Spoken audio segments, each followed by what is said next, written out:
Okay, good afternoon. Goedemiddag.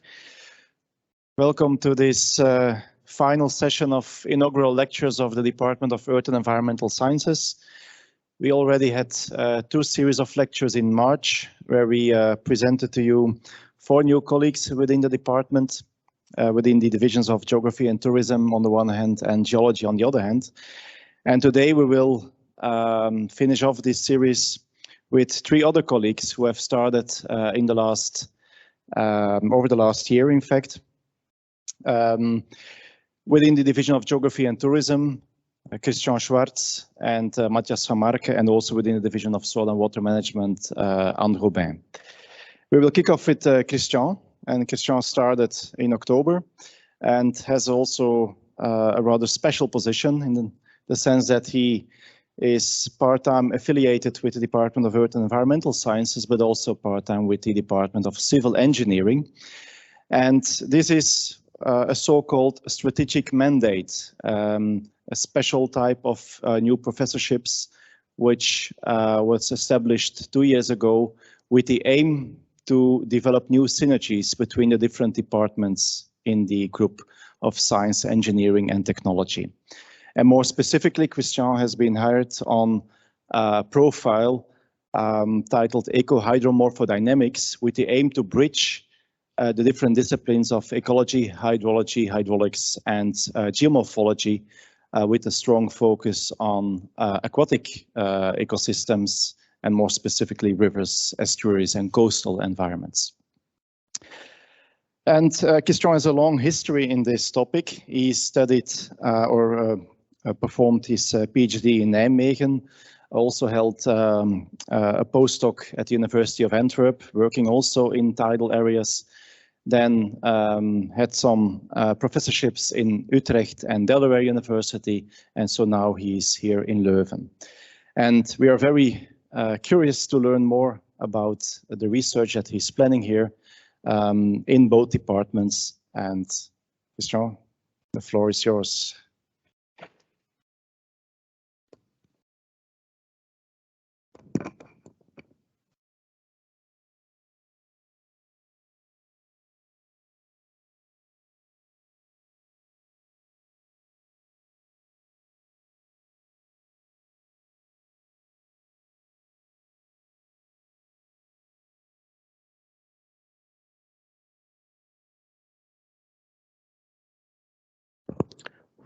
Okay, so as you have seen, I solved my first engineering question already. So thank you very much, Geert, for the introduction.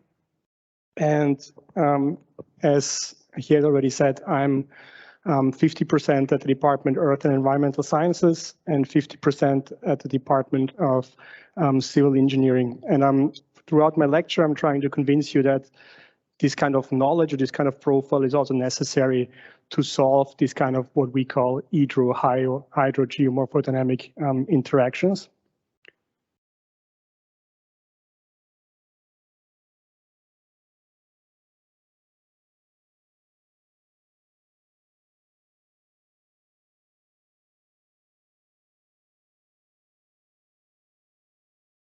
Just some technical problems.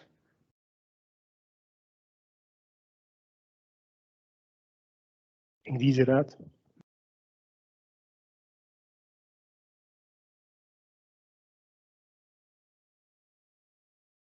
Okay, great. So first I will give you a little bit of an overview of what we actually mean by eco-hydro-morphodynamics, and I will also throughout the presentation not always call it eco-hydro-morphodynamics, but simply eco-morphodynamics. But the idea is that it's always kind of encompassing these 3 different elements of ecology. So sometimes of organisms interacting, hydraulics or hydrodynamics, so sometimes of fluid being present, which doesn't always have to be water, sometimes can be also air, but it's flowing and it's moving particles, which then means there is something transported, mostly sediments, which then changes the morphodynamics, and this in turn has a feedback loop throughout the system.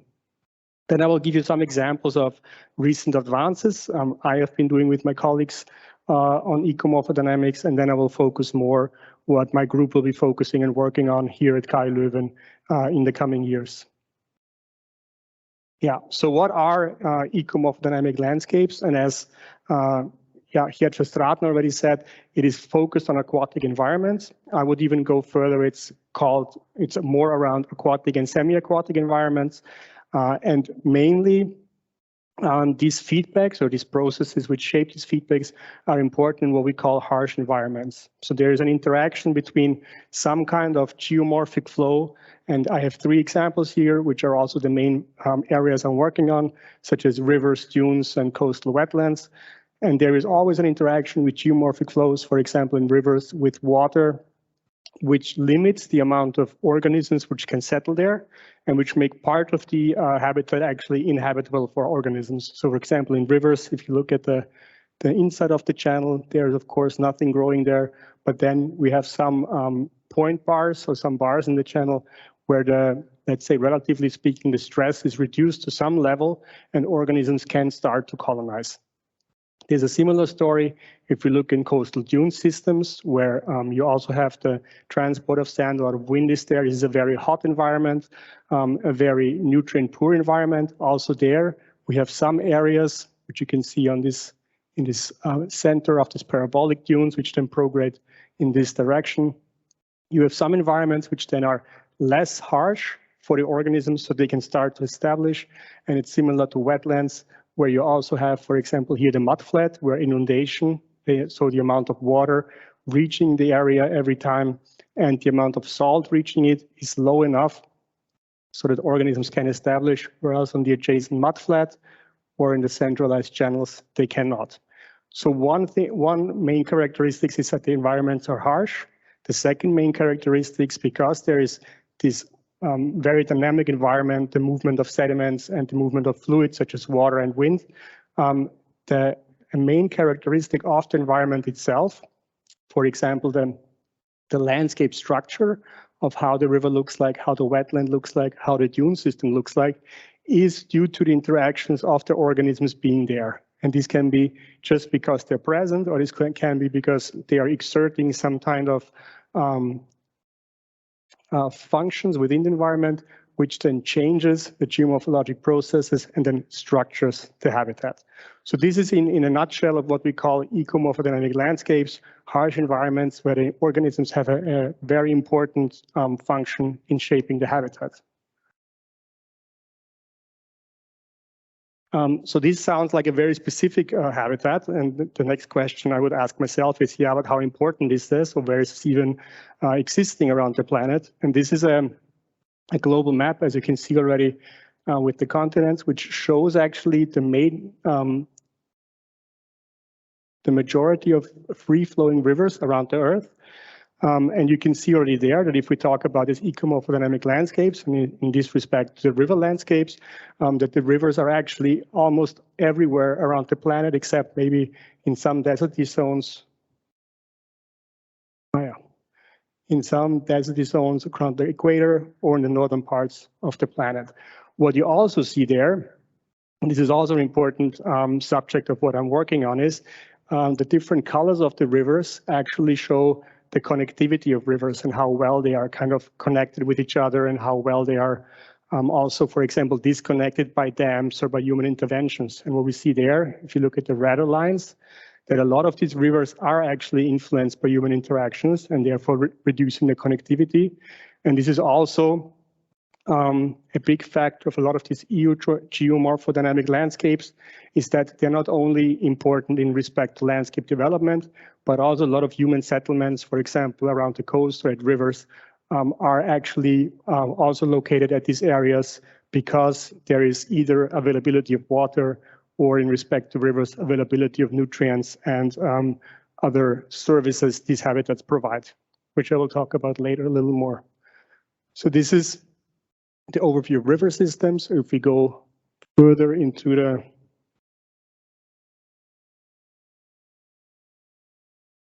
wetlands, more technical difficulties.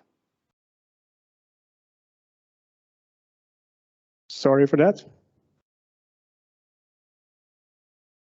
Yeah, so we see that not only the river networks, but also the wetlands, and in this case, we have again a map of the global coasts. In the colors in between, you get an overview of the tidal range across the globe, and you see there is not a clear pattern. There is like a lot of things dependent on resonance interactions within basins, and of course with the Earth-Moon environment, which generates the tidal force. But mainly what you can see is that if you look around the equator, which is the blue lines, there we have a lot of the wetland type we call mangroves, which are basically small trees which have specific adaptations to live in this saline and inundated coastal environments. And if we go northern and southern, we see that we have a transition in the temperate regions to wetlands, where we either have, salt marshes, where we either have only the salt marshes present, or a combination of salt marshes and mangroves, where salt marshes are basically halophytic plants like terrestrial grasses, which also have an adaptation to grow under increased inundation and increased salinity.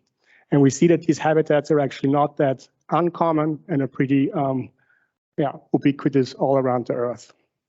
So now that we've established that there's a lot of these habitats present, of course, there is also, since these global maps can be sometimes a little bit misleading, if you look now in more detail into these habitats, you can see that there is always a transition happening next to the area where the forcing is high or the forcing is lower. And especially if you think about the low forcing, this is the habitats where generally biologists or ecologists are working on, where you have the whole distribution of the species is mainly governed by the existence of nutrients or light or water, whereas at this geomorphologic gradient here, or like in this geomorphic sphere, the distribution of species is less guided by nutrients and is more guided by the ability of the plants to resist the stress. This in itself, of course, if you think a little further, also comes at a specific cost. So we have a much lower diversity and a much lower number of plants which are adapted to these environments. And this also means that if we look, for example, at a global scale, that there is a lot of times the same organisms being present in the same zones, which would be not the case if you look more into ecological parts. So we see actually then a more relation between habitat adaptation and the plants growing there. And what I tried to show here is that also, so here you can see that in this in these geomorphic habitats, you have less species presence, it would be here, and the more you go upland and the lower the stress by currents, waves, or tides takes place, the more you get into these ecological high diverse regions. But another thing I wanted to point out is not only the ecosystem engineering is not only a one-way process and not the plants are shaping the habitat, but as you can see also the habitat is shaping the plants and saying which plants are growing there. But there's of course also an evolutionary trajectory there in selecting plants and creating specific adaptations for them to grow at specific areas. But what is this? So now we kind of looked at the environment and the specific locations. So now we need to look in what does actually this EU geomorphic feedbacks entail and what do they make? And generally, so we can start with thinking about what we call the geomorphic feedback loop. If you think about the movement of water in a river, and if the water can move fast enough, it is able to entrain sediments, which are first in the bed, and then they get picked up and suspended into the flow. So that means sediment from one location gets transported somewhere else. If you think that sediments gets picked up, this leads to change in the surface morphology. So this is leading to morphological change. And with this morphological change, it also, again, can change the amount of water motion. If you think it starts, for example, deepening your river, then the water can flow faster and the feedback loop can kind of go into the circle. On the other way, if you think that the water is, for example, slowed down by vegetation being present, transport capacity gets lower, sediments is settling out, morphology gets higher, so the water level is reducing. Relatively, the flow is again slowing down, creating accreting areas, which is actually happening a lot of times in these mangrove or wetland areas. So this is the abiotic loop, I would say. But of course, it's not that simple, because if we go into nature, there's always organisms present, and these organisms can change or interact with any of these three boxes we've just described here. If you think about plants, they are just the stems are acting as elements who reduce the flow or reduce the momentum exerted by the flow. They are also then changing, of course, sediment transport capacity, and by being present and by producing roots, they are also able to either withstand morphological change and therefore reduce this morphological change, or if you think about other organisms like benthos or worms, they can actually increase the morphological change by the same sediment transport capacity. And what we see is that this biogeomorphic feedback loop is, of course, very important in shaping these semi-aquatic landscapes we just looked at. But of course, as in a lot of cases, this is not the whole story, because a lot of times the morphodynamics of the system is also governed by temporal scales of the forcing factors. For example, the high-low discharge events in a river, or the geological background determining, for example, the tidal prism or the morphology of the basin, which can flow there. And this is then also regulating the flows in which these feedback loops are taking place. So what I explained so far, I think already shows that to answer these questions, you need to consider a variety of temporal and spatial scales, but you also need to consider a variety of principles and skills. And that's why I kind of put there, it's a multidisciplinary challenge, because we need to think about detailed physical interactions. Like, for example, in the lower part here, we have a flume experiment where you have two vegetation patches in the center, your flow entering from the top to the bottom, and you can see what the plants are doing. And that's what we measured, which are the points on the right side, which we can also predict with numerical models, is that the velocity within the plant patch is reduced and the velocity around the plant patch is increased. And this is something only looking at the flow field, but it is of course also changing sediment transport patterns. So this shows that actually to solve these questions, you need to be aware of solving principles in engineering and first principles, whereas it is also important to think about small-scale interactions on sediment and sediment burning mechanisms and how sediment can be resuspended, how the bed is changing. So kind of looking into sediment mechanical properties and how they might change on very small scales with and without organisms. So this is the first question you need to be able to solve, which I would call the process-based engineering side. So how these eco-engineering species alter the fluxes of processes on small scales. But then on top of that, you also need to be able to predict what does it mean on a bigger scale? What does it mean on a physical geography, on a landscape scale? Where are these organisms located? How often do they actually exert their role as ecosystem engineers? Is it all the time? Is it only through modulated by specific seasons? And these all are factors we need to kind of have an idea of how, on the one hand, the landscape works, and on the other hand, how the species can be distributed across the landscape through a variety of external factors like gradients in nutrients, gradients in light, or seasonality. So this is, for now, where we're looking at. We're looking at the interaction between these physical and these geographical sciences. But how did it all start? And if we go back in time to when this whole story about ecosystem engineers, so an ecosystem engineer are these species who are able to shape the habitats by modulating these morphodynamic flows. And it was first brought up by Charles Darwin, as so many other things have been in ecology or biology. And he actually, that was one of his last publications, and he just did it for fun and thought it would not have any impact on science at all. And he was working, it was called vegetable mounds, the formation of vegetable mounds. And he was one of the first people who could point out that these common earthworms are actually very important in creating this vegetable mound, what we would call also the A layer or the nutrient-rich soil layer. And this might, for us, be not a revelation, but back then in the Victorian times, these earthworms were considered as a pest and they wanted to get rid of them. And now they saw all of a sudden that they might have a very important effect for the growth and for the gardening, which of course was a complete change in the things. Also, although Darwin never really was really interested in what it would amount to, it kind of started a whole new field and a whole new way of looking at interactions between organisms and morphology.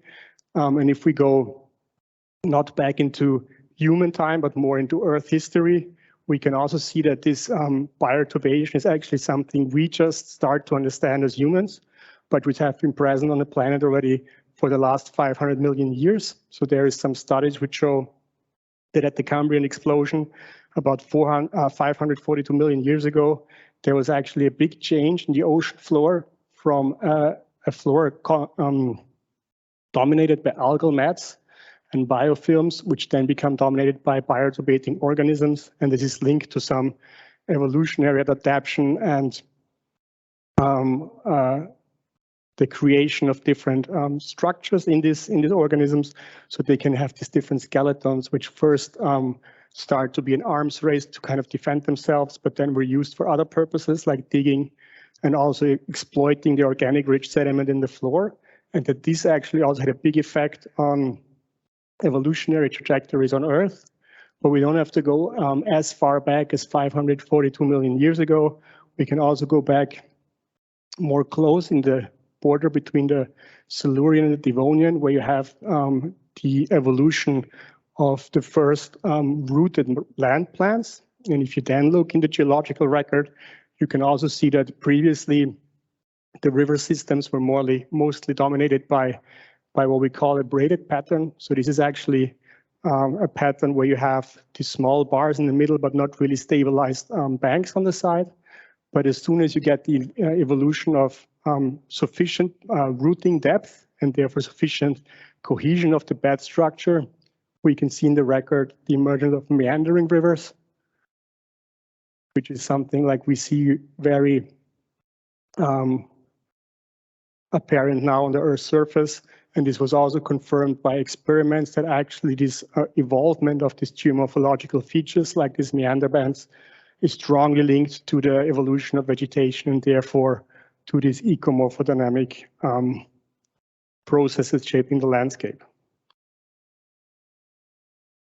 So although these processes have been shaping the Earth for a long time already, we are just trying to figure out how we can use them, but also to understand them and to apply them for our benefit. And one of the main things people, or also I myself, am interested in is to see how can we learn to use these eco-morphodynamic evolutions to manage coastal and river systems, and how can we use them to optimize the services and functions these systems may provide to us.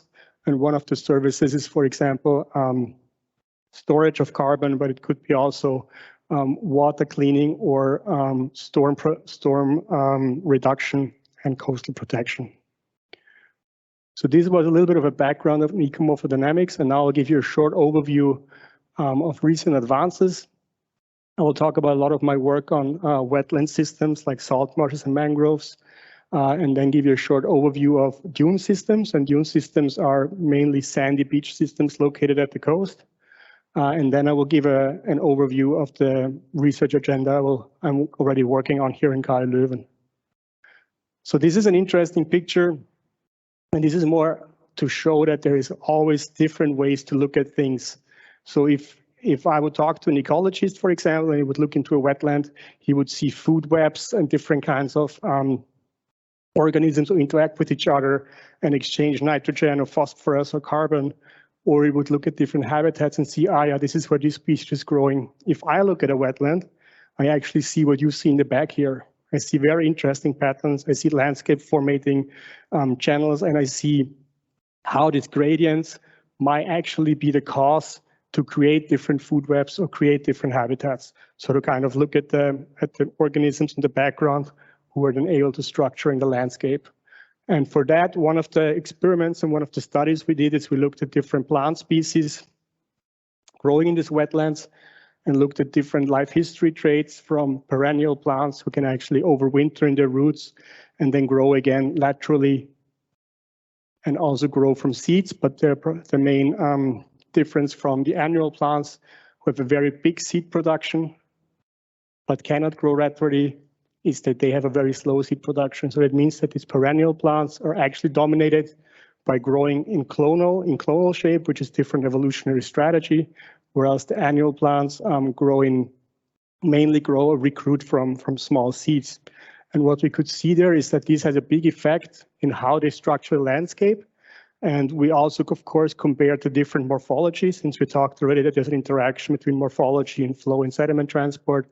But what we could show, if you look along this axis, is that the more the plants are recruiting from seeds and the faster they can actually inherit this habitat, the less they are able to kind of fulfill this eco-morphodynamic feedback loop I just explained, and the more they're just acting like a vegetation carpet, kind of colonizing every area they can colonize. Whereas if the recruitment or if the colonization goes much slower, this eco-morphodynamic feedback loop can take place, and they play an important role in structuring the habitat. And since we thought this is true, this seems to be true for salt marsh habitats, how does it then look on a bigger scale? How does it look between salt marshes and mangroves? Because salt marshes in generally, if you go on a bigger scale or like on a global scale, are slow colonizers compared to mangrove species like this. This is a seedling of these mangrove trees, and in a lot of cases, in a lot of species of mangroves, the trees or the seeds can actually germinate on the tree, which is called vivipary, and therefore can actually establish on a big swath of mudflat all at once. So we did some GIS analysis and looked at a variety of different tidal ranges, different coastal configuration, and we saw a big scatter between the systems, but we also saw that there seems to be a quite big difference between the channel networks emerging in these different systems. With salt marshes have more channels than mangroves. So these are the salt marshes, these are the channels, and we use the proxy, which is in this case, we call it the mean unchanneled path length. But this is mainly an idea of if you drop the water somewhere in the platform, on average, how far does it has to travel to reach the next channel? And we see that for mangroves, it has to travel much further than for salt marshes. And then it is not very easy to see, I think, but then we also made a scaled experiment in a flume to see how does these colonization strategies actually translate into a mechanistic framework, which led to the same result as the observations we had in the field. So this is, of course, an interesting story, but why is that important? And this brings us back to looking again at global trends, such as the change of climate, the increase of the thermal breadth between the equator and the temperate zones becoming more fuzzy, and therefore we get also the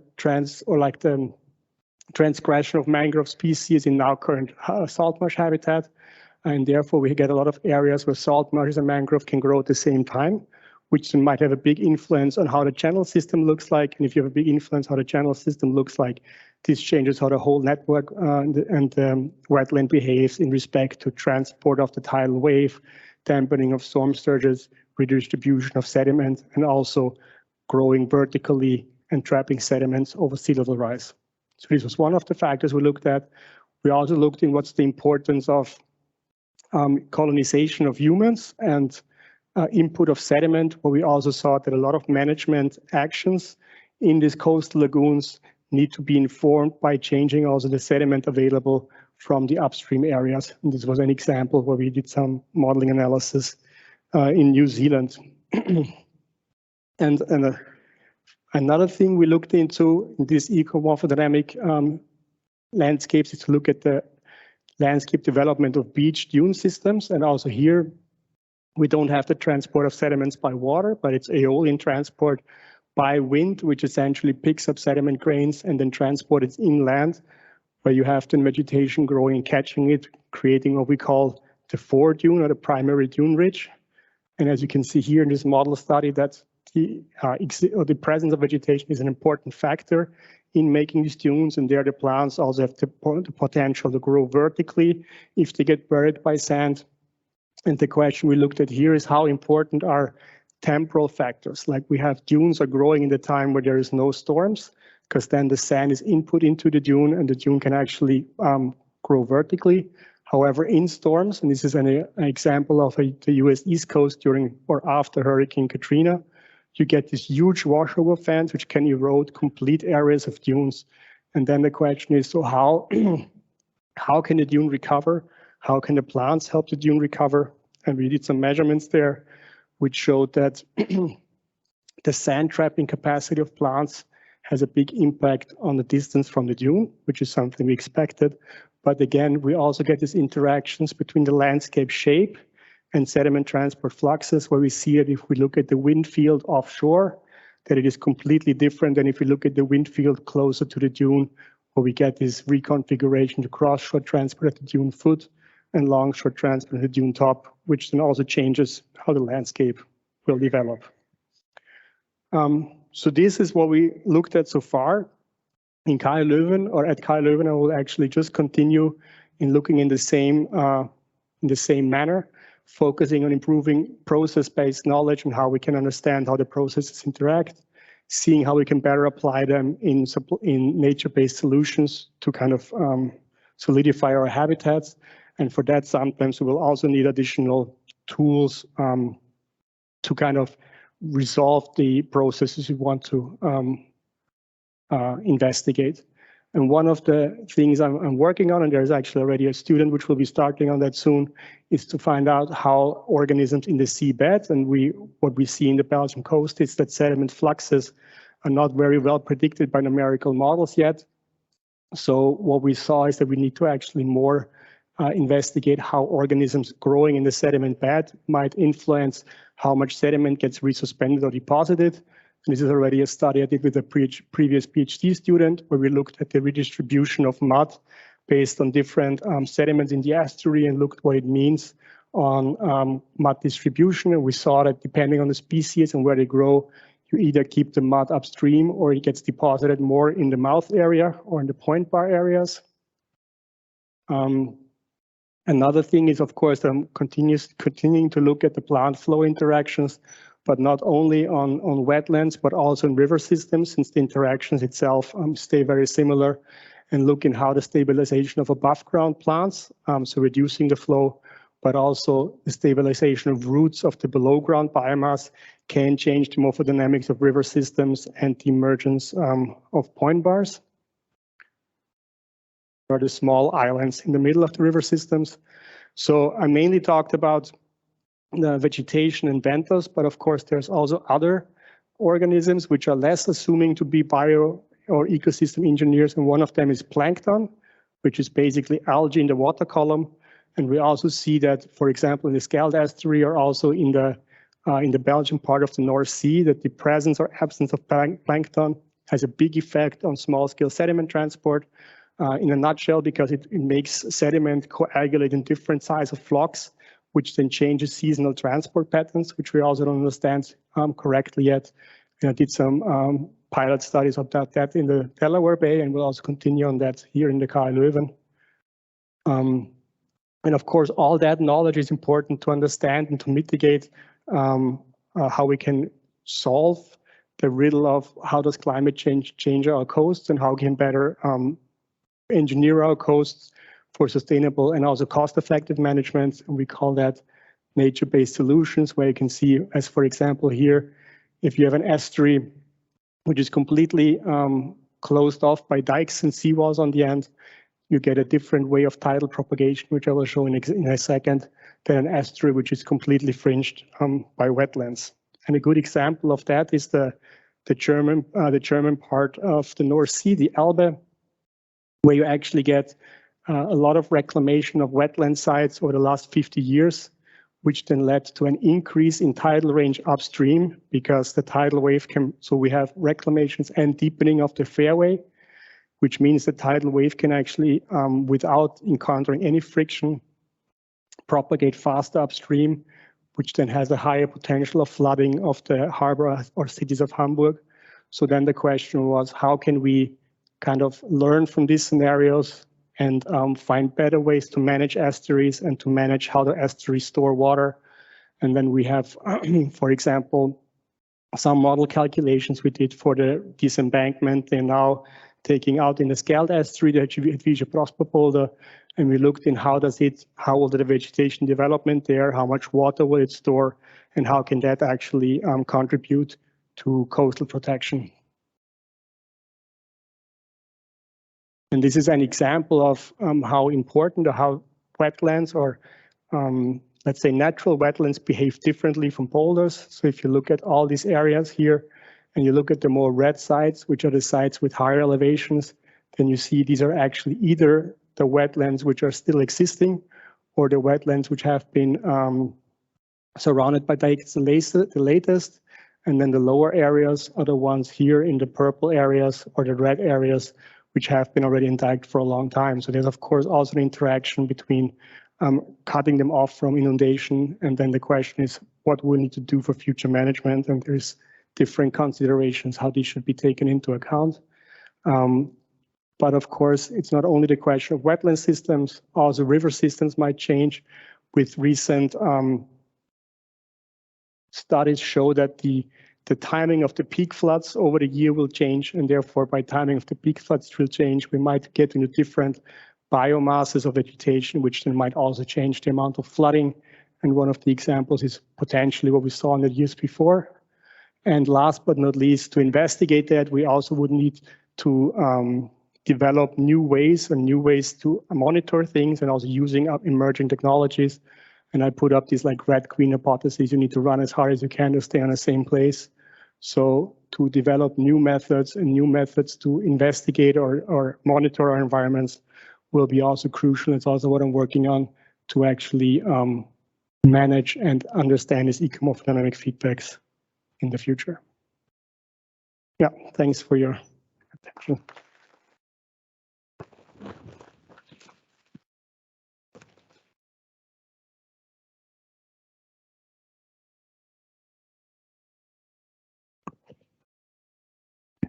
Thank you very much, Christian. I don't know if there are some urgent questions to Christian, which you would like to raise right now. If not, then I suggest that we wait for the discussion until the reception, or there is maybe one. Seppa, please.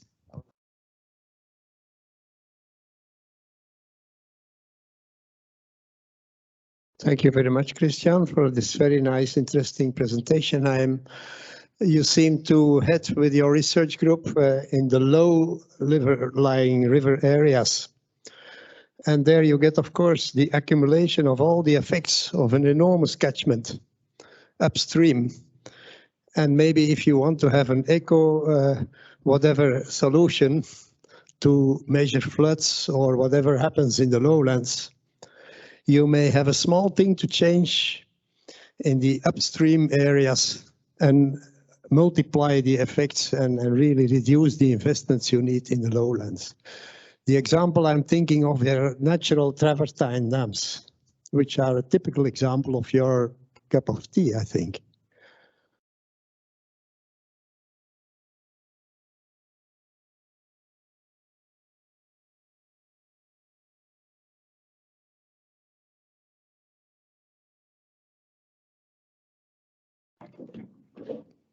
Yeah, I think there is, especially for river management, since it's not, the forcing is more removed without the catchment and more also distributed throughout the catchment.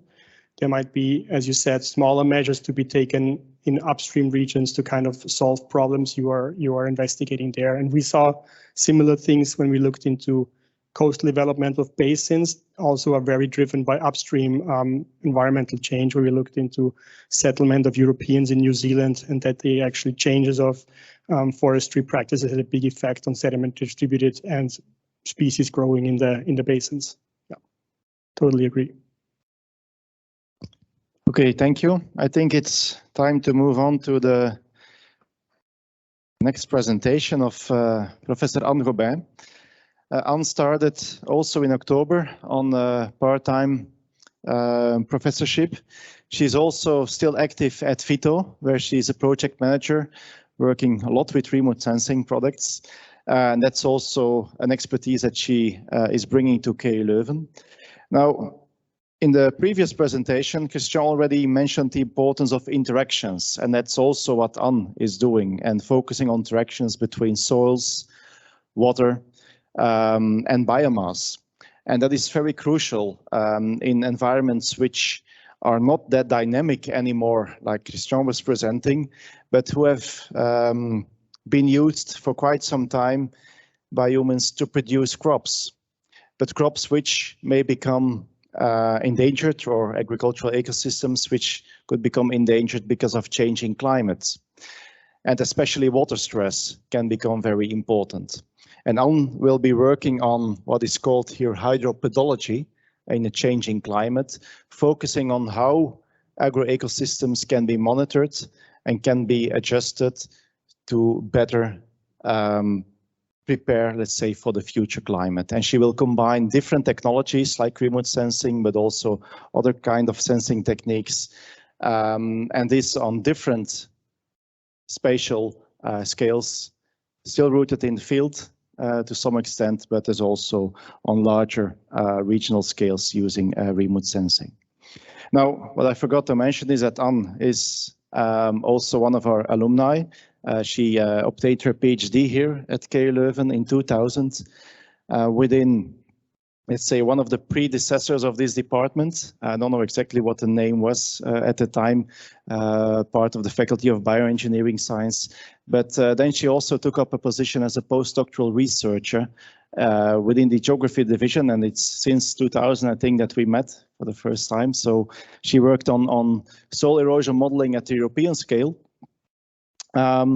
But after that position, then she went to Vito. And so now she's returning back for at least 50% of the time. So we are very curious now to see how she thinks that hydropedology can be further developed at KU Leuven. Anne, the floor is yours. Thank you very much, Professor Gert Verstraeten, for this lovely introduction. And well, distinguished members of the academic and the scientific community, ladies and gentlemen, my talk will be on hydropedology in a changing climate. While we're looking at the techniques here, yes, okay, here we are. No, what happened?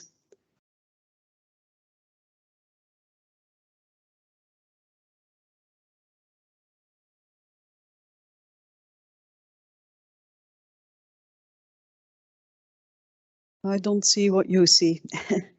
Okay.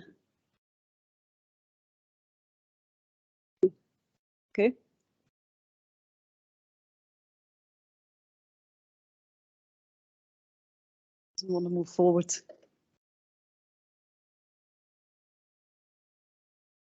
Here we are. So that's the title, my title, Hydropedology in a Changing Climate, and I'd like to explain the title first. So hydropedology is all about the interactions between hydrological and pedological processes, and it's a balanced interaction between soil and water that is actually driving plant growth and also crop growth, and in fact then also crop production later on. So it supports life on Earth. Now, these pedological and hydrological interactions and processes, they refer to the dynamics across spatial and temporal scales.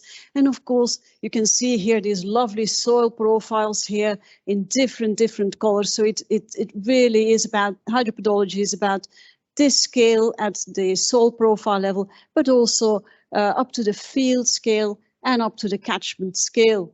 And land use and land cover play an enormous important role in the hydropedological processes. Here are some very fascinating examples from around the world in different projects where I used to work. Here you can see vegetable gardening along the river Niger in Mali, where of course there's a lot of interaction between soil, land and water, and where those three resources have to be managed very well to secure food production, and where farmers can actually grow a lot of vegetables and fetch a good price on the market. So hence the title, Growing Money in the Backyard. Pretty much the same in Vietnam, where we have irrigation of fruit crops. Then above here, you can see the rice-based cropping systems in Southeast Asia, a very common landscape there. Very fascinating as well how people grow rice on these terraces, but at the same time also fruit trees such as banana trees. You can see there also coconut trees. Again, a completely different dynamic.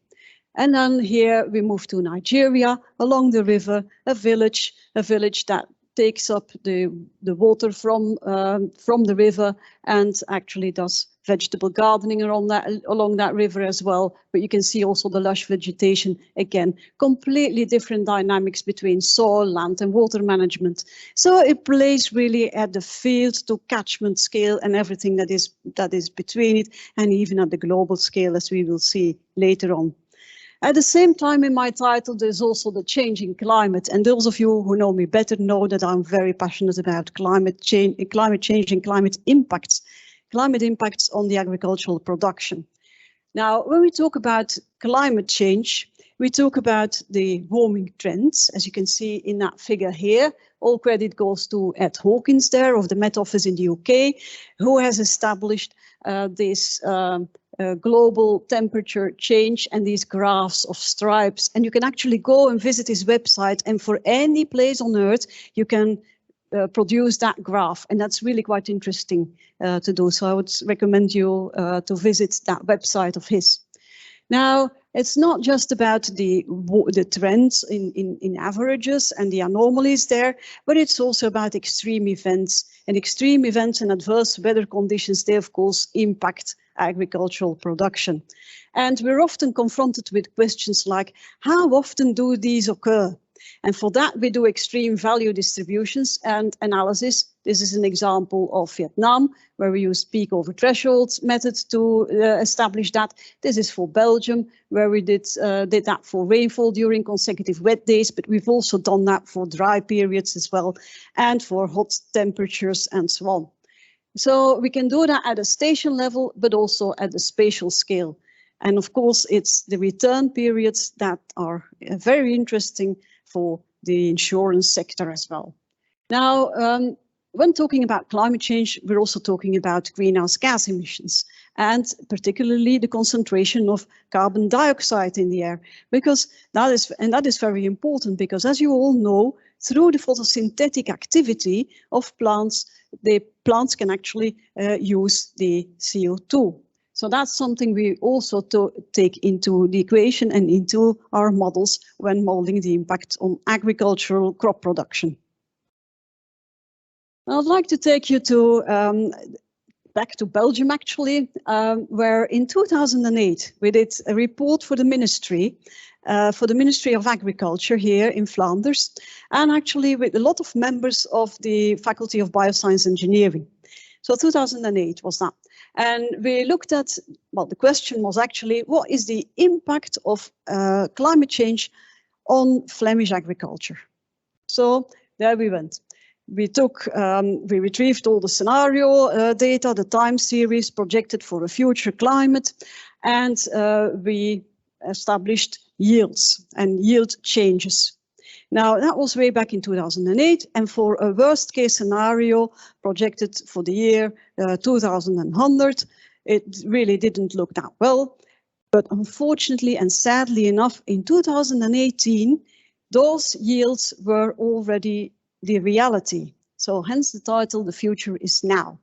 So obviously that captured the press, that even in Belgium, the extreme weather events impact crop production, and we have to content ourselves in the future probably with shorter fritters and a dwindling beer supply. That's really very bad news for Belgians. Now, changing climate in my title is also referring to satellite sensor technology. And watch this, this is really, really fascinating. There's a sort of swarm of satellites turning around our Earth, around our planet. And it's really, I mean, it really looks like a beehive. But at the same time, that satellite sensor technology that helps us understand climate impacts and hydropedological processes. So we're really living in a changing environment there. And let's have a look at what they can do, these satellites, just a couple of them that I've put up on the screen here. And you can see here a 100-meter Prof satellite, and the satellite is depicted here. That's actually a Belgian satellite. 100-meter resolution is the central camera.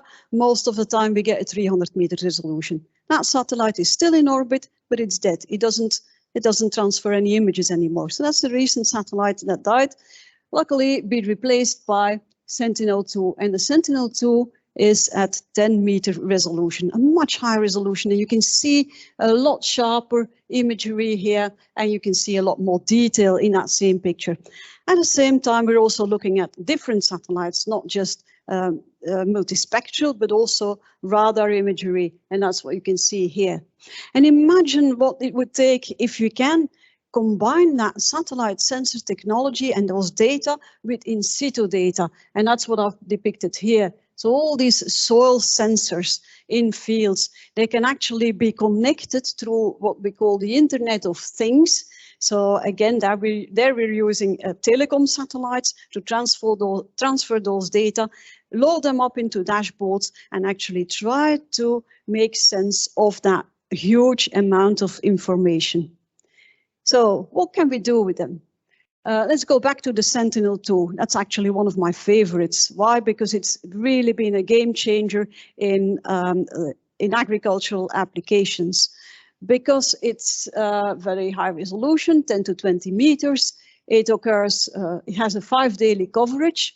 And that coverage is really quite interesting, of course. Here you can see some spectral signature of some bodies, like for instance, healthy vegetation, unhealthy vegetation, and the soil, and you can see that's distinctly different, these signatures. What we can see with our naked eye is blue, green, red.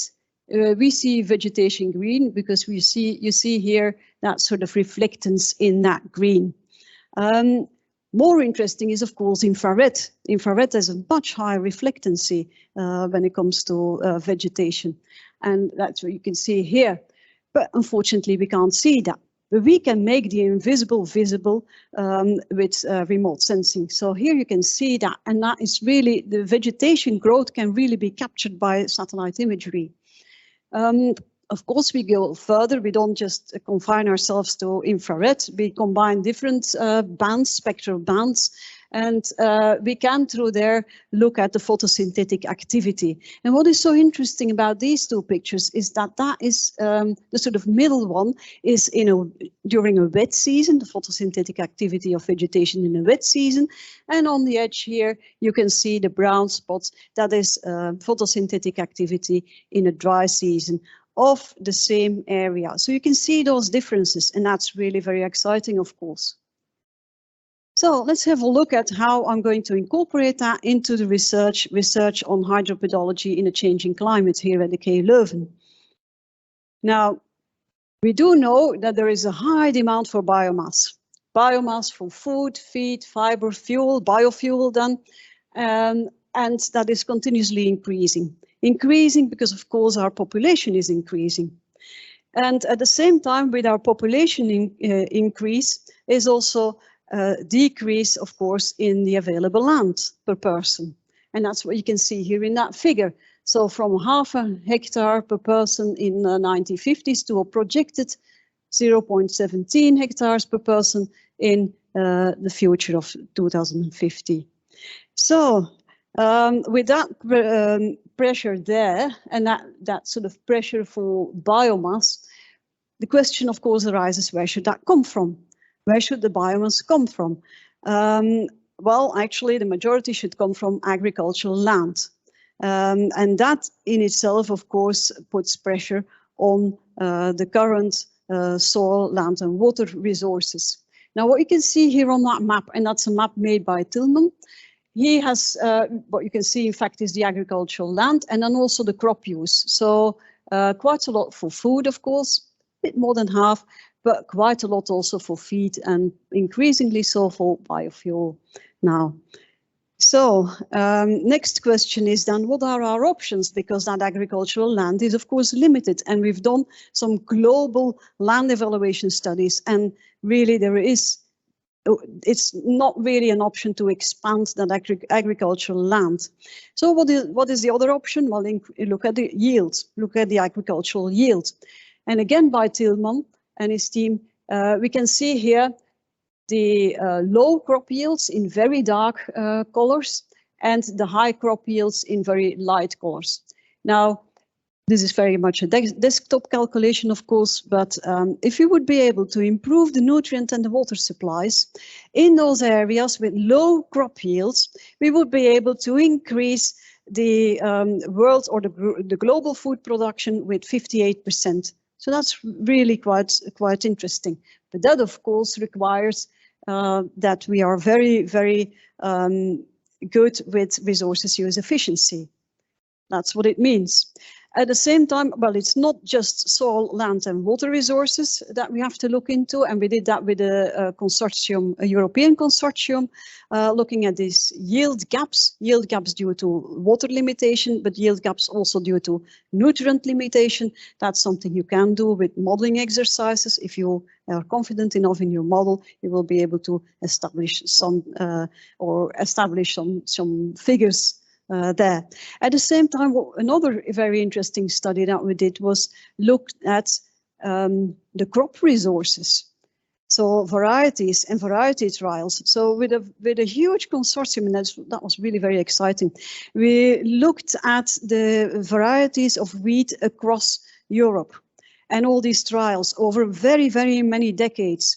And what we saw actually was that the varieties of wheat are not up to the current climate extremes or the extreme weather events, I should say, and the adverse weather conditions that we are facing now.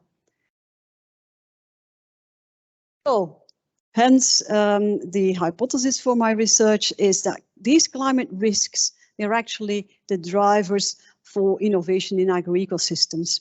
And we're facing actually a triple challenge. A triple challenge of balancing the increased crop production or increased agricultural production or biomass production, however you want to call it, with the environmental concerns, think of nutrients, water use and so on, and climate resilience. So it's that triple challenge that I would like to work further on. So, and that resulted in sort of 3 research lines with 3 major questions. Which soil and field practices are needed to address these environmental concerns? Think then of water and nutrients. The second one, so that plays very much at the pedon to plot scale, I would say. Then the next question is, well, how do we improve our productivity, and particularly our crop water productivity, because we have then the 2 elements of agriculture or productivity, and at the same time also the water use. So we want to ultimately increase that production. So we look at the crop water productivity and at the crop water footprint. And then a third research question, more at the catchment to regional scale, is how to optimize land and water management to enhance climate resilience.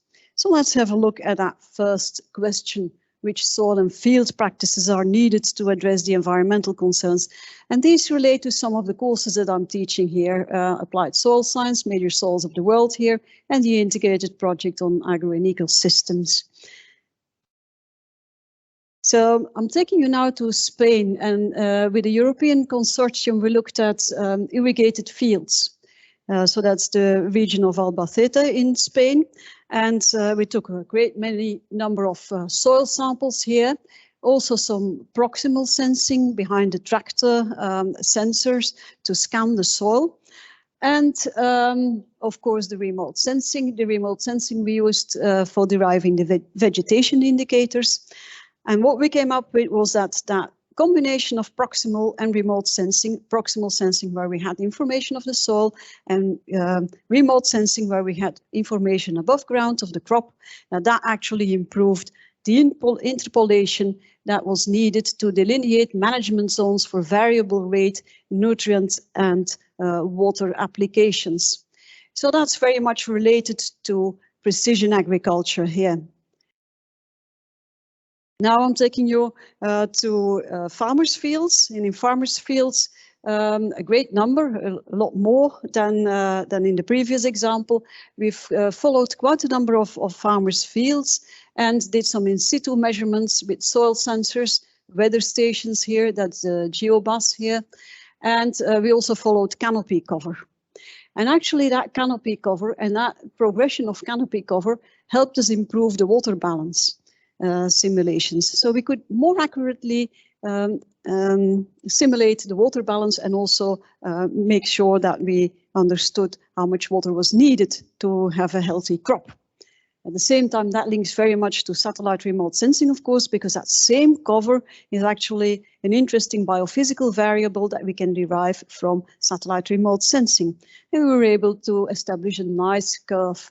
So that nice curve fitting, that really in the future, we will assimilate that into our water balances. Again, this is a practice of plastic mulching. It's biodegradable mulching.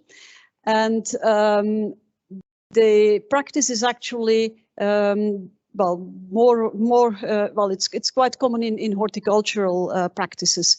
You see lettuce here being grown like that, and it favors the field water balance. There is a higher productivity and a water use efficiency, but of course you can question the soil health. Now these fields where these plastics are lined across the field, we can actually detect them with remote sensing. And that was quite interesting because, I mean, that finding, because we could also detect the different types of plastic mulching.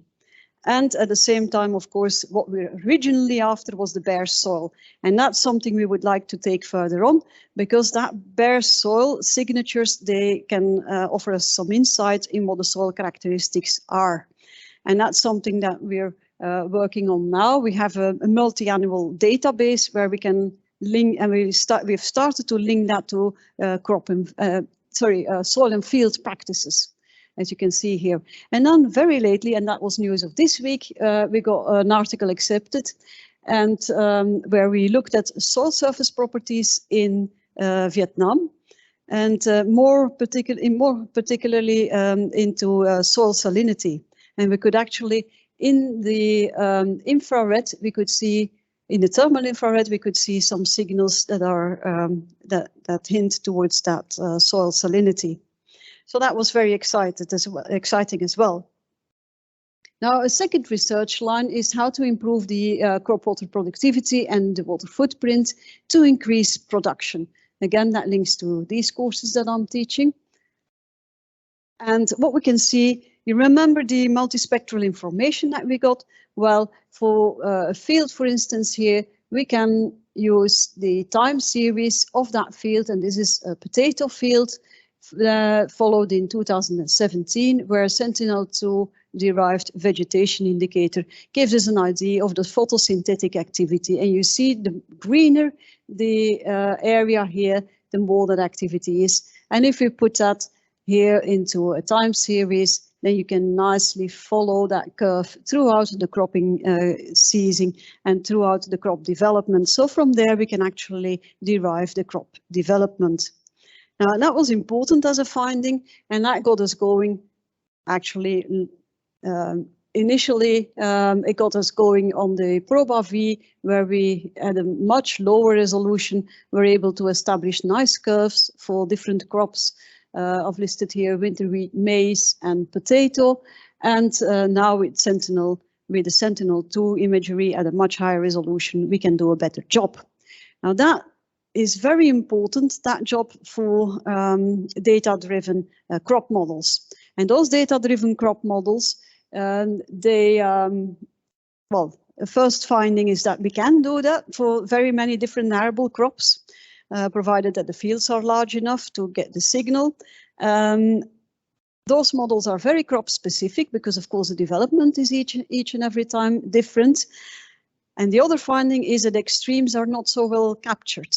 Certainly these shocks are not so well captured. And also, of course, we can't look into the soil. So for that, we employ water balances. And water balances, that's in fact the input of weather we need, the input of the crop, the input of the soil. These are the processes that are listed here. And then as the output, we look at biomass at yield as well, make sure that that is good enough. But we can also look at the different stresses there. Now, all that, so we want to actually maximize the yield or the biomass. and minimize the water use. And the water use is in fact the evapotranspiration of the crop during the whole length of the growing period. So we're actually integrating that over the whole length of the growing period. Now, if we take the inverse of the water productivity, we have the water footprint. And that's depicted here on the right-hand side. So the water footprint, the inverse here. So again, evapotranspiration over the whole length of the growing period divided by the biomass. So it gives you an idea how much water was needed to grow that crop.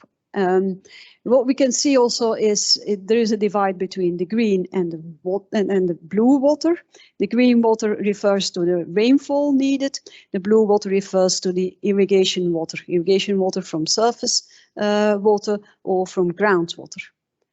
Now, you can also see that the water footprint is considerably higher for cereals, such as, for instance, grain maize, and a lot lower for potato, because of course you realize a lot more tons per hectare that you realize there.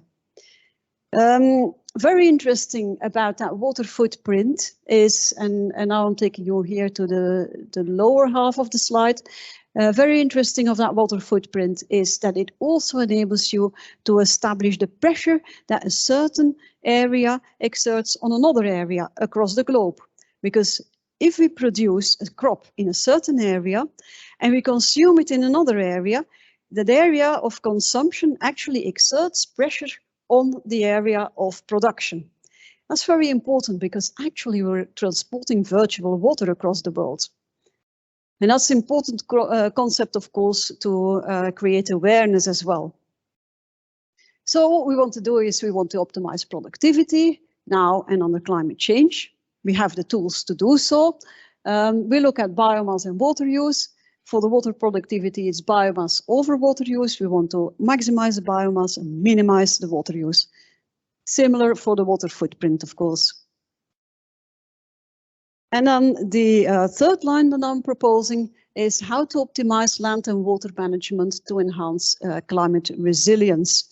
And this links again to these listed courses that I'm lecturing or involved with. Taking you to Spain again, to a catchment where we did some rainfall runoff modeling. And the first thing you're looking at when you do rainfall and runoff modeling is you need rainfall data. You need evapotranspiration data. Rainfall is, of course, the supply of the water. Evapotranspiration is the consumption of the water. And the runoff. And that, of course, you want to have that in as much detail as possible across that catchment. Now, what we saw is, that's not a very revolutionary thing, is that land use and land cover, and particularly the change in that, is very crucial when talking about rainfall runoff in a certain catchment. And it's through the basin and certainly through the sub-basin river flow that we could actually understand. I mean, these were data for like 10 years. We could understand how influential these crop rotations and that land use change and that land cover change was actually, how much influence that had on the river flow. And that's important, of course, because we can do something about land use and land cover change. That is our management of our land, our management of our soil, and our management of our water. Now, what we used to do is get rainfall and get evapotranspiration on from different weather stations. Usually these are point time series and we interpolate them. So we do that for the rainfall, we do that also for the evapotranspiration. Now, evapotranspiration is based on a lot more meteorological variables, and therefore there are not that many stations around that are actually having all these variables to be able to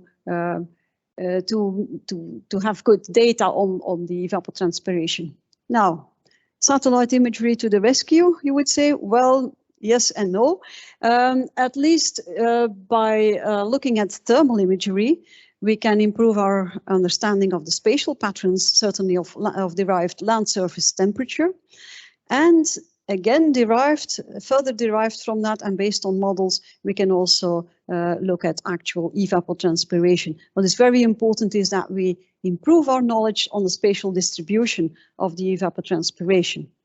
And imagine that if we could do that for our catchment in Spain, and you can see here in the animation, this sort of crop rotation and the land cover changes, then of course, if we can couple those two, we can improve the spatial distribution and spatial data that feed into that catchment modeling.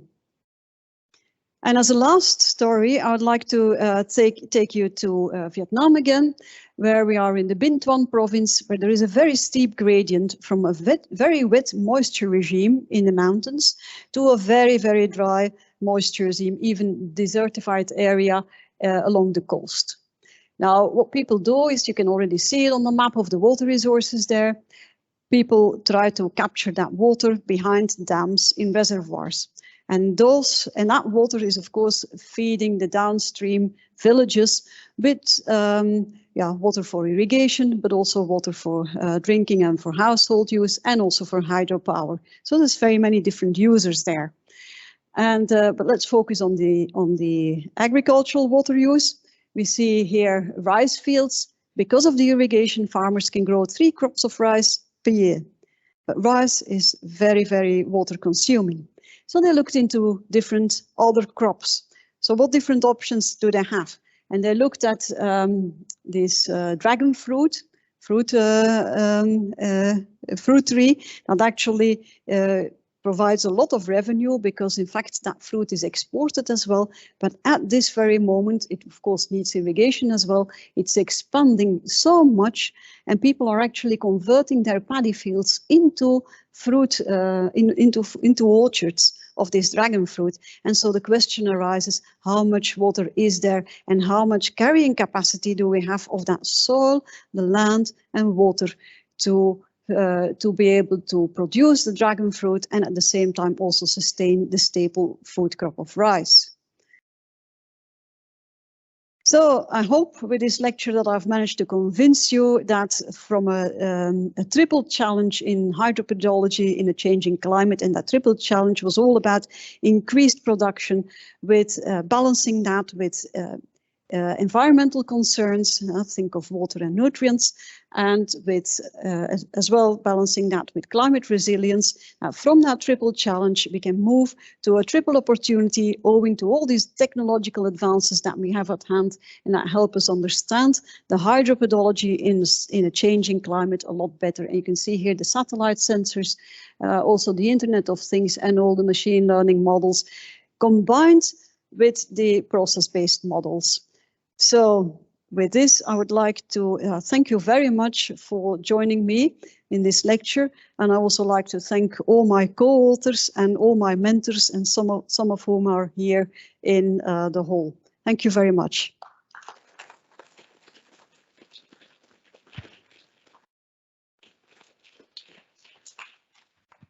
Thank you very much, Anne.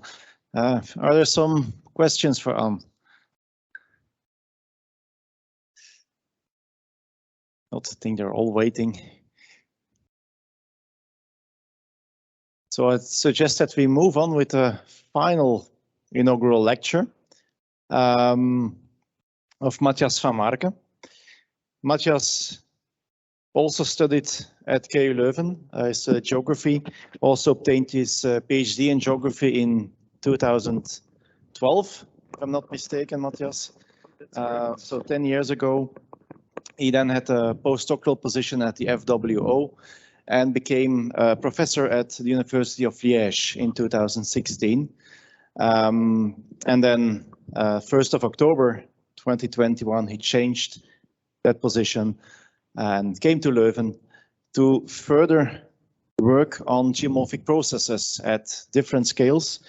But Matthias is especially interested in quantifying the rates of a variety of geomorphic processes that change our landscapes, and also has a big interest in upscaling to, let's say, the global scale. So where traditionally geomorphic research at KU Leuven has been on the field scale, over the past decades it has been extended to global scales, and Matthias is really an expert on this topic. And I'm very pleased to introduce Matthias to you, and looking forward to your research plans for the future, Matthias.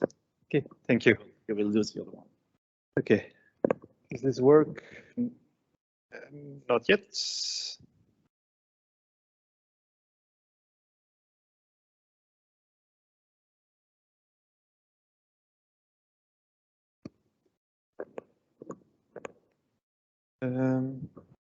What was the trick here to get this working?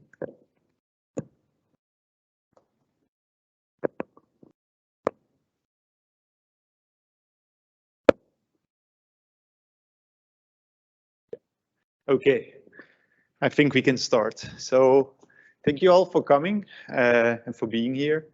It's indeed my pleasure to present my research plans dealing with large-scale geomorphology in the Anthropocene. Then, of course, the first question is, what is the Anthropocene? It's a term that we use increasingly, basically to indicate that humans have now such a large impact on the environment that basically we need to identify or define a new geological era because we expect that these changes will be of such a significance. And what is driving these changes? Well, basically us. The population is strongly increasing, but also our economies, not only in volume, but also in scale. They become more and more globalized. And all of this brings, of course, a lot of changes and a lot of needs for water, energy, food, things we just heard about. And all these changes we induce in return have a very large impact on our environment. And this is often what we indicate with the term global environmental change. And these are in fact different interacting processes. The best known example of this is of course climate change, but all our activities also have a huge impact on land use changes. Furthermore, we live more and more in cities, so a lot of these cities boom at an enormous rate. And as also already mentioned, we have a huge impact on river systems these days, for example, by constructing large dams on basically every river that exists, or almost every river. So these processes of environmental change again induce new changes to geomorphic processes. Now, what are geomorphic processes? That's maybe an old sounding word, but it basically means the processes that shape the surface of the earth. And the best known example of this is in fact soil erosion. And there's numerous case studies that show that if it rains more intensely, or if you change the land cover, for example, if you deforest an area and make it agricultural land, such processes of erosion can increase. This is certainly true for surface erosion, as you see an example here, but also other erosion processes can be accelerated by such changes, as many case studies show. For example, if water really concentrates, it can also incise a larger channel, which is called a gully. And the erosion processes that play in such a case are different, but also the impacts will be different. Another example is landsliding. Again, it may look at first a bit of the same, but the processes that drive a landslide are completely different than what drives surface erosion or gully erosion. Last but not least, there's also the rivers itself. So a lot of these sediments produced by all these erosion processes end up in a river system and gets transported. This is what we call sediment export or sediment yield. If we are going to drastically change the land use in such river systems or build dams, of course, this will change as well. And it's the changes in these processes, again, that in fact affect us as societies. For example, as we already heard, with respect to food production systems, we face huge challenges relating directly to climate change, but also relating, for example, to soil erosion. And in fact, the idea is quite simple. If you look to surface erosion, if year by year you wash away a few millimeters of soil because of the rainfall and the runoff that it produces, In the end, you will wash away your fertile topsoil and on the longer term, even your whole soil, leading to less nutrient and water availability for plants, less rooting depth, and hence lower crop yields. So at the long term, this is really a challenge. And then I'm speaking about it years to decades often. But in many cases, there might be additional and much more direct impacts, especially if you also start to concentrate on these different processes, like gully erosion. So what we see here, for example, is a picture of a gully in Ethiopia. And these gullies can form quite rapidly, sometimes even in one rainfall event. This will have taken some more time, but the idea is quite clear. This is not a matter of just losing a few millimeters of soil. This is directly a patch of land that can no longer be cultivated. But there's an additional effect. If you really look here, you see that these crops are clearly doing less well. They don't look too well as compared to crops further away from the gully. Basically, what's happening is that these gully will drain the soils, and this leads to a lower water availability already for these plants, leading in this case to a reduced crop yield of easily 10, maybe even 20% for that farmer. These are the kind of feedbacks that currently are still quite poorly understood. We know they exist, but not in detail. If we look to landslides, I don't think this needs a lot of explanation. When this happens, this can have catastrophic events, often claiming casualties, but also here, landslides can be smaller than this and directly affect crop yields. Finally, if we look to the river system, also this and the high sediment loads have consequences for us, including for the dams we built. If these sediment loads are very high, this basically means that our dams quickly fill up with sediments and we lose, as you see here, capacity to actually store water or generate power. But also the reverse might be a problem.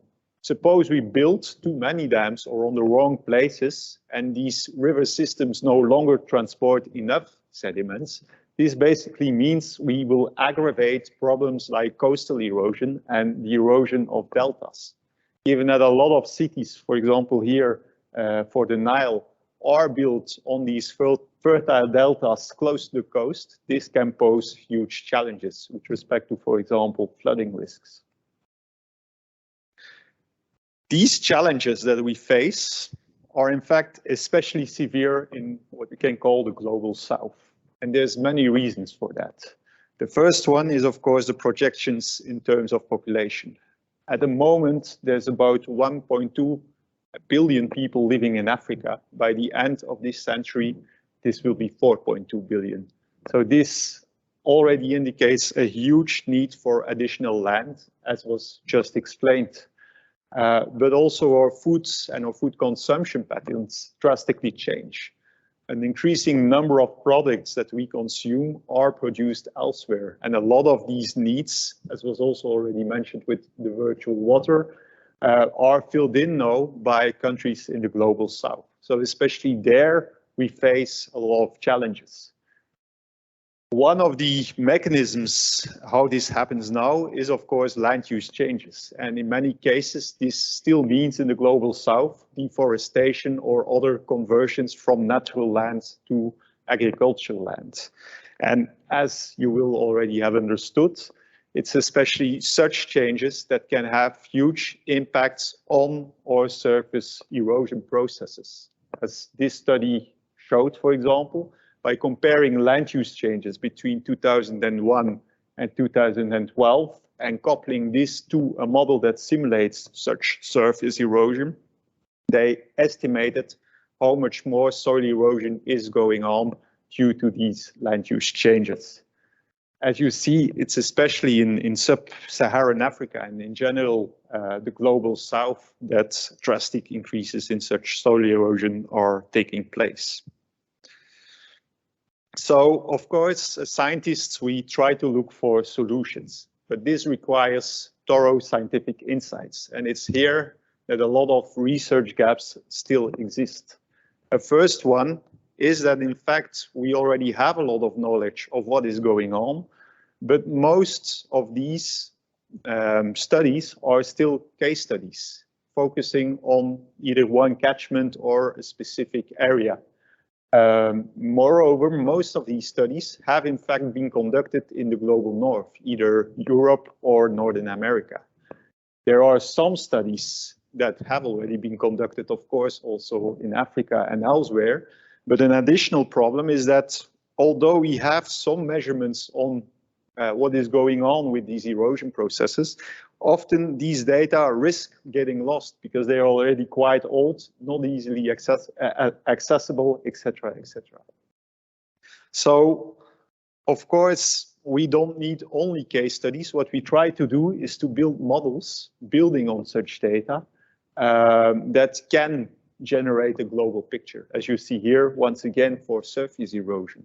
But that is basically the other big challenge. So far, surface erosion, this process, is the only process that we can really simulate at a global scale, for which there are quite acceptable models available.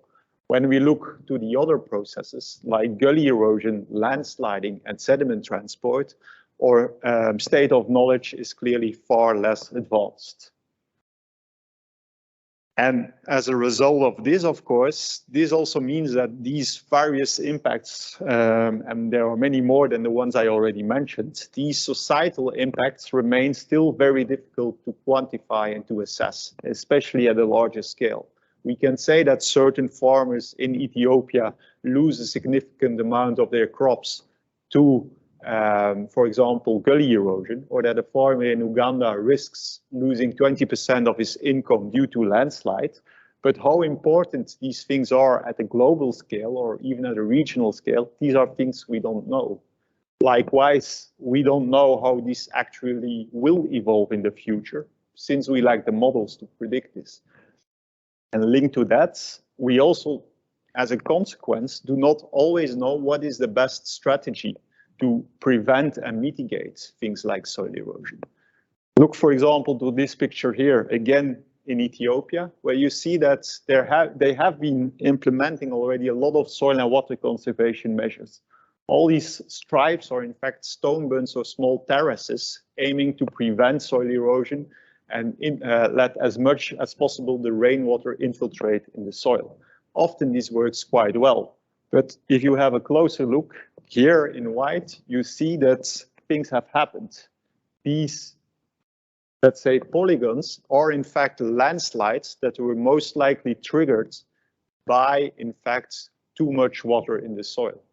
As the water infiltrates in the soil and the soil gets completely saturated, these can cause such conditions that trigger landslides. So to really recommend better strategies in managing our land, we of course need models and tools that can that can predict these different processes. So that is basically the plan for the next years to decades, I think. So in fact, what I hope to do is, or continue to work on better understanding these processes, especially at larger scales, and be able to quantify them.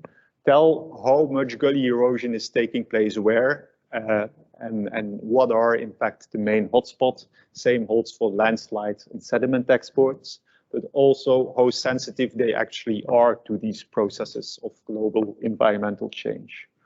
Linked to that, I want to better understand the different impacts, quantify them, and have a broader range of things to consider, not just the economic side effects, but also the various impacts that often are only reported in simple case studies. And thirdly, of course, we want to better investigate solutions, see which solutions work, how we can upscale them, and how we can learn from local cases to find solutions to these global problems.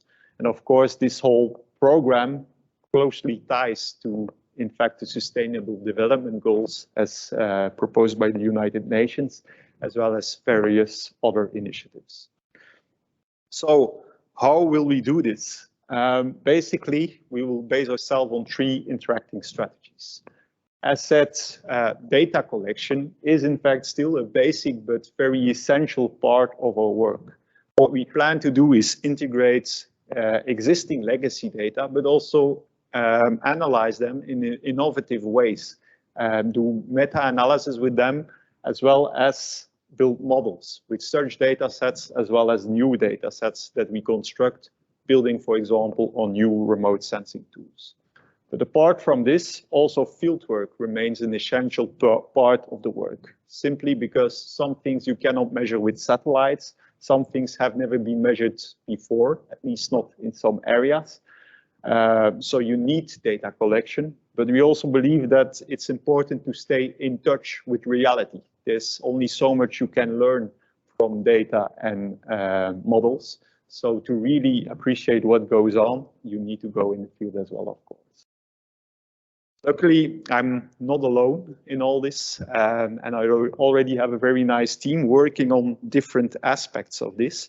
And so in the rest of this presentation, I would mainly like to give you some examples of what me and my team members are working on in terms of better understanding these 3 processes. So sediment export, landsliding, and gully erosion. So let's start maybe with this sediment export. One thing we try to tackle now is really trying to better understand and quantify once again the overall degree of human impacts on catchment sediment yields. Now, what do I mean with this? Basically, suppose there would be no humans, a river would also transport sediments. Why? Because also erosion and landslides are a natural process. And it's quite normal that this happens. But yeah, if there would be no humans, a tropical catchment would look like something like this. Nice picture. What's going on today in an extreme case is that we have deforested, for example, these catchments, and that the rivers are now really transporting a lot more sediments. On the other hand, once again, we are building dams, and a lot of this sediments get trapped behind these dams. So these are different interactions that are at this stage very, very poorly quantified still. But that's also not an easy thing to quantify, because you do not only need to know the current sediment loads, as well as the position of all these dams and all these land use changes, but you also need to know this natural sediment yield of the river. And also that is variable. For example, this may also be a natural river. Somewhere high up in the Arctics, no vegetation, no topography. What is the sediment load of such a system? That's something we need to know before we can also quantify to what extent humans have really changed this. So this is something that Florence tries to do, a PhD student who recently started with us. Basically, she is already working, as you can see, on a compilation of all historic sediment yield measurements that exist in the world, or that at least we can have access to, which is already an impressive and still growing data set. And secondly, she will develop a model that can simulate or estimate the natural sediment yield of these rivers. So what we could expect in terms of sediment transport if there would have been no humans in that catchment. And then, of course, these will be estimates, but by comparing these two, we can have an estimate of the degree of human impact. That's not so important or not so accurate for one river, but by doing this for thousands of river systems, we really believe that we can have a much more thorough understanding of which type of rivers in which type of climatic zones and at which sizes these human impacts are most important. The second project we have recently launched deals with landsliding in the global south, and more specifically in northwest Rwanda. This is the work of Pascal, he's sitting there, a PhD student from Rwanda, who will work on better understanding landslide hazards in that area. What is the key idea here? So basically, a lot of these landslides in Rwanda are triggered by either very long or very intense rainfall events. And some of these events at the end of a rainy season might even trigger thousands of landslides at once. That is something that is well known, and we already have some tools that can give an indication of when the risk for such landslides is the highest. But the problem is that, in fact, it's not the rain that causes the landslides, it's the soil moisture. It's once the soil is completely saturated that it will slide and cause a landslide. And this soil moisture, of course, depends on the rainfall, but not only the rainfall. It depends also on the soil type and also the land use. So once again, for example, if, like you see on this picture here, you really have built a terrace, that might be a good idea to store water and to increase crop yields and to prevent erosion, but it might also lead much faster to saturated soils. A forest, on the other hand, might evaporate a lot more water. But basically, there's no data available at this stage that can accurately quantify this. So this is something Pascal is currently doing and will continue to work on. Based on detailed field measurements, he will try to construct models that can predict soil moisture and by extent, models that can better warn us for landslide hazards and lead to better land management practices. A third process we're focusing quite a bit on is gully erosion. And here I want to highlight two topics that we're working on. The first one is quantifying this process of gully erosion at larger scale. This is something we've already been working on for quite some years. And what we have done is developed several methods and tools to quickly and efficiently yet accurately map where these gullies occur in a landscape to go from there to what we call gully densities. How many gullies can we expect in an area? This is something that still requires at the moment quite some manual labor, but we have found ways to optimize this. We have found ways to optimize this and to develop sampling strategies that allow us basically to collect a reliable image or representative overview of landscape conditions where gullies might or might not occur. And using such data sets, we can train machine learning algorithms to predict, in fact, these gully densities quite accurately already, as is illustrated in this case for the Horn of Africa and mainly Ethiopia in this case. So these are promising tools, and one of the things we are currently working on is to also apply this at a larger scale, at the global scale. This is something Yichen will be working on, or is already working on, by in fact collecting data for tens of thousands of representative test sites on do we observe gullies, and if so, how many? We can train with machine learning algorithms that generates map like this, and in fact give already quite good estimates of where gullies can be expected in a landscape. But in fact, these machine learning approaches also come with important limitations. They may tell you quite accurately where you find gullies, but not why you find a gully. And as a result, we cannot easily use them to say, for example, if the climate changes or if the land use changes, you will have that many more gullies or not. For this, you need another type of model, more what we call a process-based or a process-oriented model. This is something Sophie is working on with her PhD. What she tries to do is building on basically the governing equations of what a gully is and how it's formed. She tries to develop a simple yet applicable model that is still understandable for us humans at the scale of Africa and at a resolution of 30 meters. So basically, she builds a model that can predict where you find such gully heads as they are indicated here with a pin.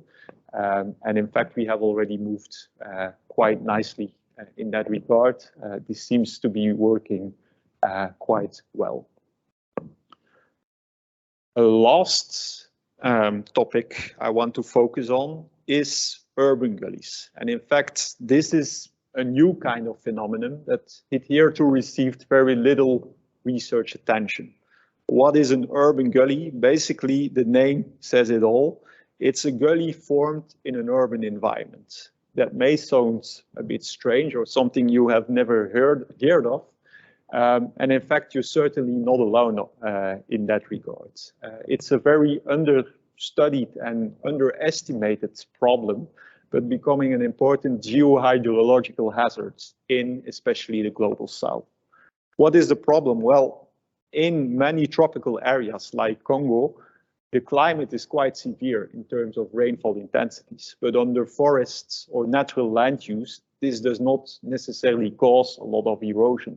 Yet if you are now going to urbanize these areas, you will increase largely the number of impermeable surfaces. Often these cities also grow quite chaotically and have no appropriate drainage infrastructure, no ways to evacuate the water. And a lot of this water is going to concentrate along unpaved roads, leading to situations like this. Once again, a satellite image of Kikwit in 2013, same spot 6 years later. What you see here is that a gully has advanced for over a distance of more than 400 meters, not slowly, but likely during only a few rainfall events. A gully of several tens of meters deep and wide. So along its path, it destroyed also several houses. Kikwit is certainly not an exception in this. Over the past years, we have already identified dozens of cities where this problem is occurring at a significant scale. In the context of the PhD of Guy, for example, we have identified, or basically Guy has identified 25 cities in DR Congo alone that are significantly affected by this problem, and he mapped over 2,000 individual urban gullies. One of the things we try to do with this data is try to build models that can predict that. Later about that a bit more. But something else is we try to quantify how many people are actually affected by this. And of course, there are, again, many impacts, as you can imagine. But what we try to do in the first step is really calculate how many people have been displaced or are likely displaced because their house was destroyed by such an urban gully. And the method for this is quite simple. What he did at the moment is just look to all the satellite images, map an urban gully if he detects it, and then look again at the satellite images that many years later to see the increase in spatial extent of these urban gullies. By then combining this with detailed estimates of the population densities that are now increasingly available, we can quantify how many people are already displaced by this and how many people are at risk. And these numbers are quite sobering.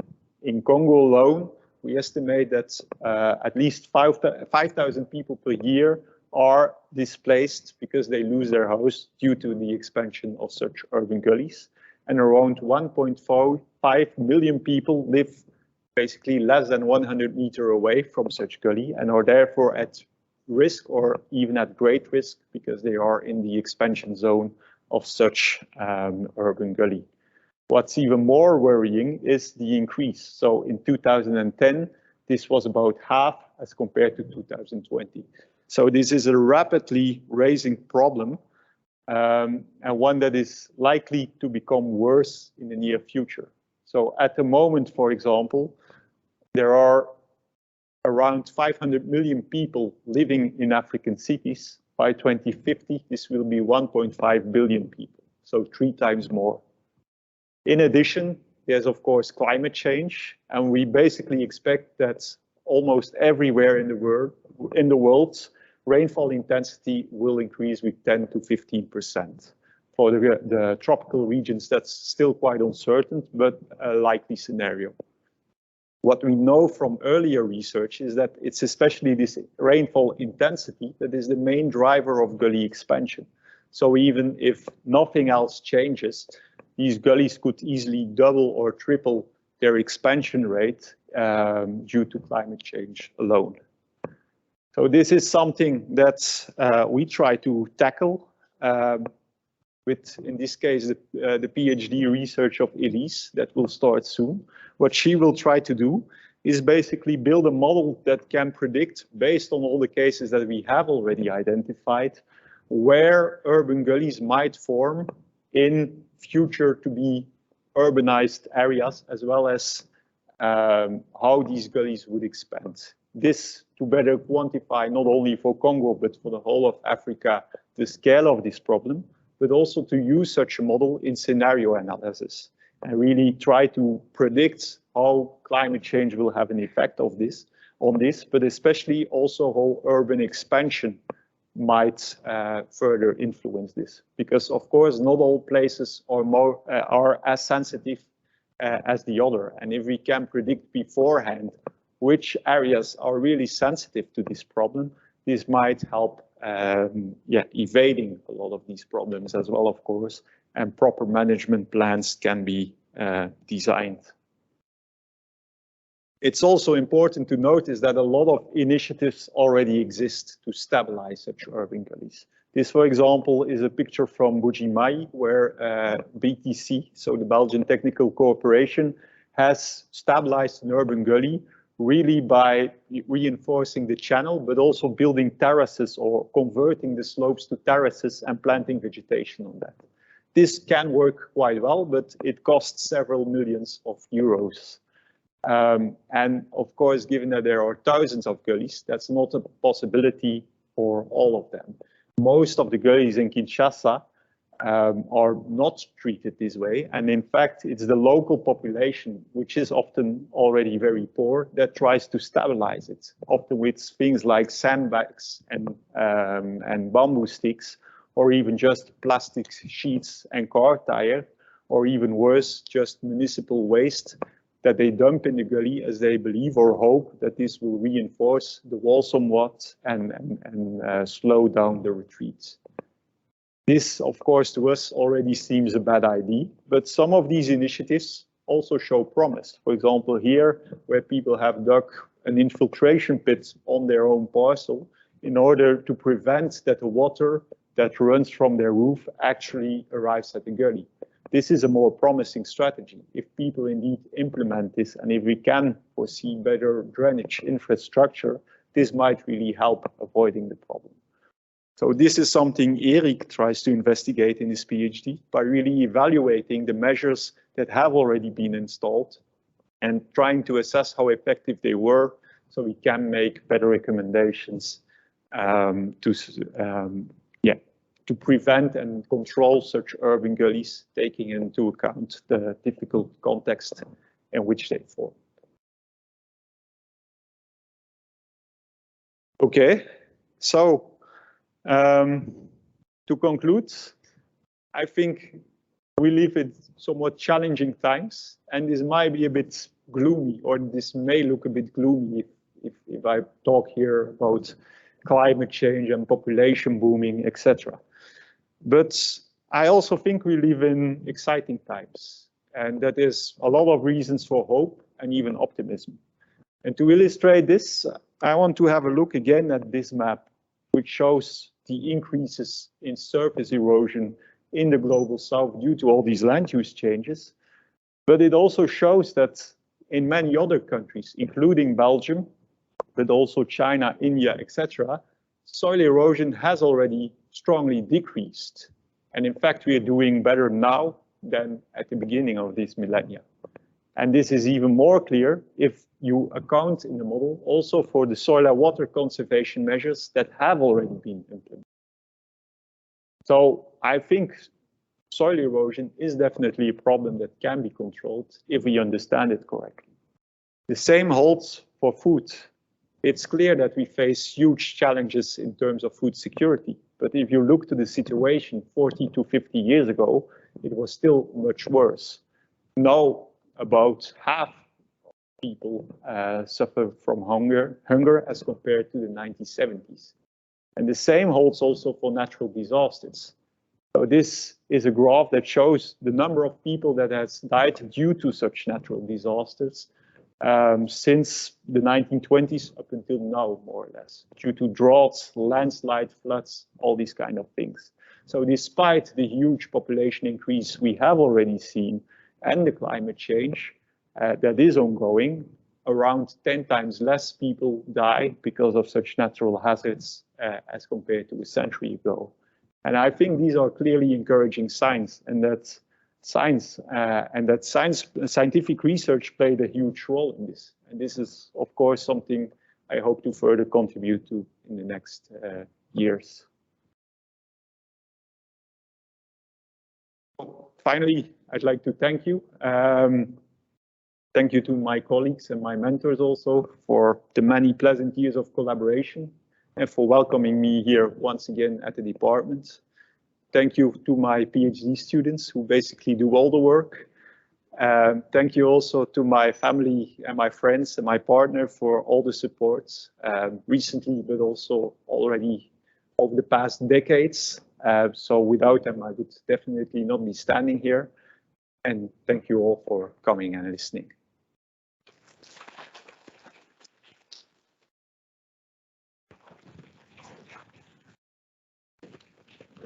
Thank you very much, Matthias. Is there any question for Matthias? Wow, there are two.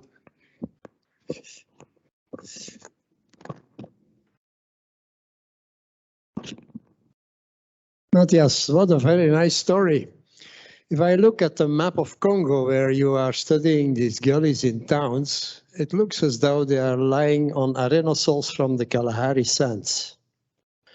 And knowing that, I think your figure of so many billion people worldwide being affected by gullies in towns may be a bit exaggerated because they are most likely lying on other soils.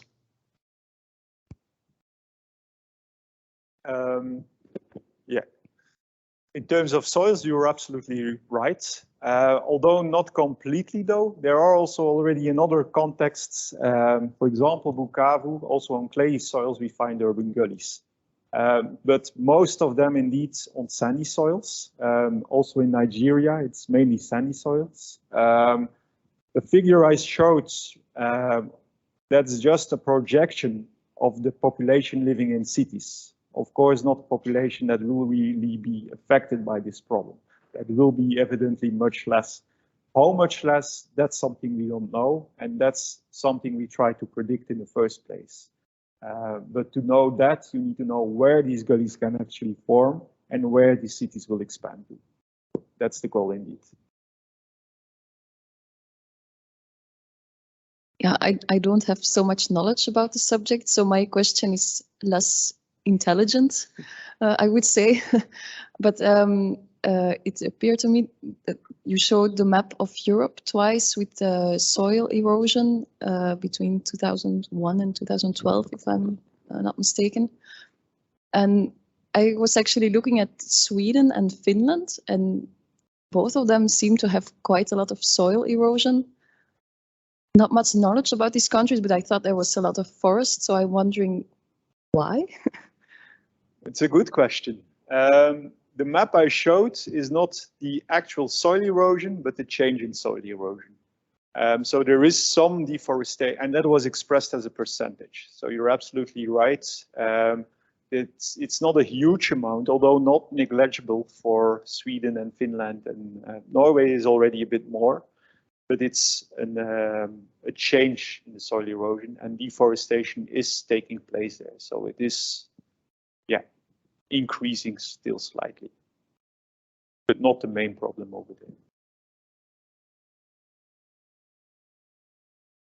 Okay, I would like to conclude this session of inaugural lectures. Again, would like to thank the three speakers, our three new colleagues, and would like to invite all of you to the reception, which is taking place here downstairs in the entry hall. So once again, thank you and enjoy the rest of the day and your weekend.